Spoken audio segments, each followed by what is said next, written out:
আশা করি সবাই ভালো আছেন। আমি আছি আপনাদের সাথে জনি। আজ আমি সৌদি আরবের রিয়াদ সম্পর্কে কিছু অজানা তথ্য জানাবো। আমার ভিডিওটি শুরু থেকে শেষ পর্যন্ত থাকুন। চলুন কথা না বাড়িয়ে জেনে নেওয়া যাক রিয়াদ সম্পর্কে। রিয়াদের ঐতিহাসিক পটভূমি। রিয়াদ সৌদি আরবের রাজধানী এবং আধুনিকতার প্রতীক, একটি সমৃদ্ধ ইতিহাসের ধারক।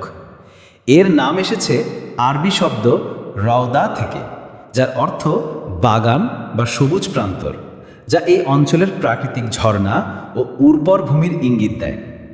18 শতকে আল মুয়াইকলি গোত্রের বসতি হিসেবে রিয়াদের যাত্রা শুরু হয়। তবে এটি 1824 সালে তুর্কি বিন আবদুল্লার সময় প্রথম সৌদি রাষ্ট্রের রাজধানী হিসেবে গুরুত্ব পায়। 1902 সালে আব্দুল আজিজ আল সৌদ রিয়াদ দখল করে আধুনিক সৌদি আরবের ভিত্তি স্থাপন করেন। 1932 সালে সৌদি আরব প্রতিষ্ঠার পর রিয়াদ দেশের রাজনৈতিক, অর্থনৈতিক এবং সাংস্কৃতিক কেন্দ্রে পরিণত হয়। তেলের আবিষ্কার ও রিয়াদের উত্থান। 1938 সালে সৌদি আরবে তেল আবিষ্কারের পর রিয়াদের দ্রুত উন্নয়ন শুরু হয়। তেলের আয় দেশের অর্থনীতিকে শক্তিশালী করে, আর রিয়াদ হয়ে ওঠে এই সমৃদ্ধির কেন্দ্রবিন্দু। 1950-এর দশকে রাজা সৌদের শাসনামলে শহরে আধুনিক অবকাঠামো গড়ে ওঠে।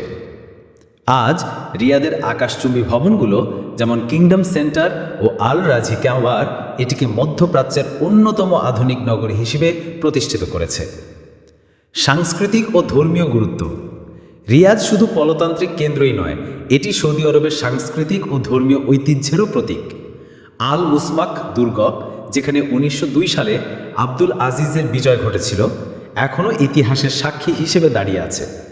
শহরের মসজিদগুলো যেমন আল রাজি গ্র্যাব। আজকের ভিডিওতে এতটুকুই জানালাম।